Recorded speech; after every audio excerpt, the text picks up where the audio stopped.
China has just launched this new SpaceX competitor, and this Starlink, market killer is something that I would not be surprised if Brazil pursues as a Starlink substitute. I would not be surprised if part of what's happening right now with taking out Starlink is an attempt to do either a favor, directly or indirectly, for their new Chinese partners, or to supplant Starlink altogether.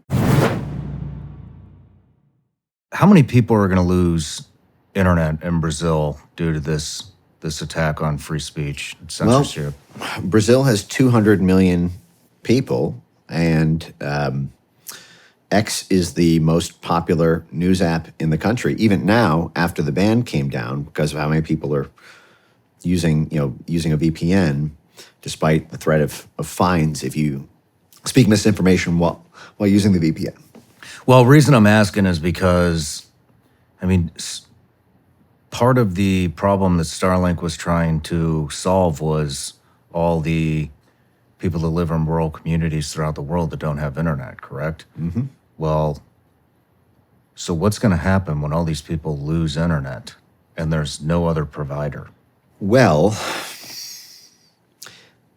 there's a very strange, ominous case scenario, which I've talked about a little bit just on my X account, which is that China has just launched this new SpaceX competitor that just recently put its first constellation of its satellite mega project in play, and this Starlink competitor, Starlink market killer, is something that I would not be surprised if Brazil pursues as a Starlink substitute.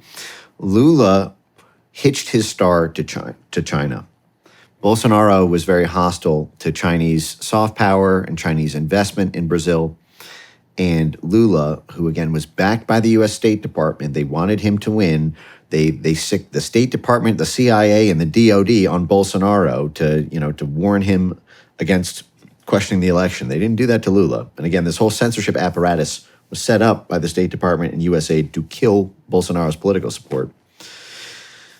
So they wanted Lula to win, and Lula has reversed decades of China hostilities, and immediately, as soon as he got into office, declared that effectively China is the linchpin of Brazil's new economic development plan, that they're going to be a long distance part of China's Belt and Road Initiative, and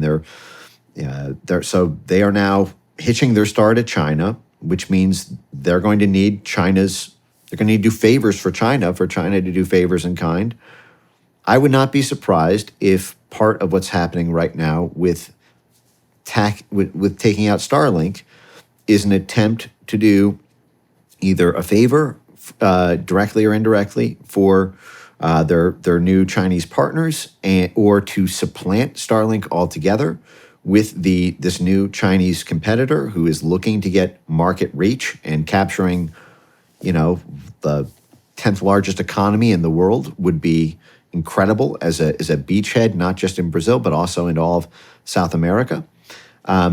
But this also begs very strange questions about why it is the U.S. State Department so vociferously backed Lula when Lula so vociferously backs China.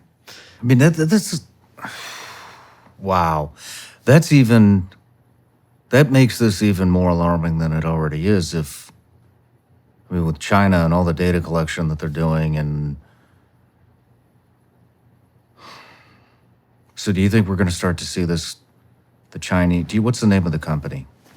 I forget. Everyone can look it up. If you just literally Google China Starlink competitor, you'll see. I don't want to butcher it, but I think it actually even sounds similar to Starlink. But so if they get more countries to do this, they're all going to start using Chinese internet. Yeah, it's the Huawei strategy, which with capturing the IT and the 5G market.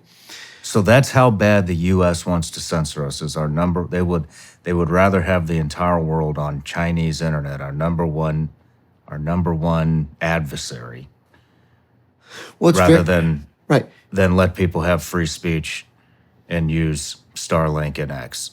It's very strange at a moment when Tim Walz was just selected as the vice presidential candidate of our current vice president running for office, meaning if Kamala were to win and something were to happen to her, Tim Walz would be the president of the United States, the commander in chief. And Tim Walz has been to China over 30 times. He's been, there's an article from him in college where he said he brought so many gifts home from China he couldn't carry them all. He's frequently speaking at these Friends of China events, and his whole since college has been tied to these Chinese networks 7 ways from Sunday. And then you have the State Department literally sicking the CIA, the State Department, USAID, the Pentagon, and 100 U.S. government-funded soft power swarm army influence institutions in order to pull the strings to soft rig the election for Lula. When Lula pre-announced, how China was going to be the linchpin of the strategy, is completely reversed Brazil's diplomatic posture and giving them everything, and is now kicking out Starlink at the exact moment that Starlink's Chinese competitor comes online. It makes you wonder if the blob's diplomatic apparatus that we use both to influence foreign countries and also as a department of dirty tricks against our own citizens, if there's an element of it not being just organic evil. Let's talk about the Atlantic Council Cooperative Agreement. Yeah, so this institution we've now mentioned a couple times. This is the Atlantic Council is NATO's think tank, is what it's known as. Mm-hmm. And but that's really the best way to understand it. Is it's sort of the plausibly deniable civilian consensus building apparatus for NATO's geopolitical agenda. So if the U.S. military and the UK Foreign Office and Brussels and the CIA want to do something in a certain region, but the civilians there need to pass laws to make that happen, or it would help the effort, or the different civil society players can help in some way. It's intermediated by the Atlantic Council. This is why the Atlantic Council gets annual funding every year from 11 different U.S. government agencies, including the U.S. Department of State, the Department of Defense, including separate allocations from the Army, the Marines, and the Navy, as CIA cutouts like the National Endowment for Democracy, and it has 7 CIA directors currently, as we speak, on its board of directors. I say this a lot, but a lot of people don't even know that 7 former number 1 heads of the CIA are still alive, let alone all clustered on the board of a single entity that also happens to be this primary coordinator of internet censorship in all over the world, effectively, from the US to Brazil to the EU. No matter where you're watching Shawn Ryan Show from, if you get anything out of this, please like, comment, subscribe, and most importantly, share this everywhere you possibly can. And if you're feeling extra generous, please leave us a review on Apple and Spotify podcasts.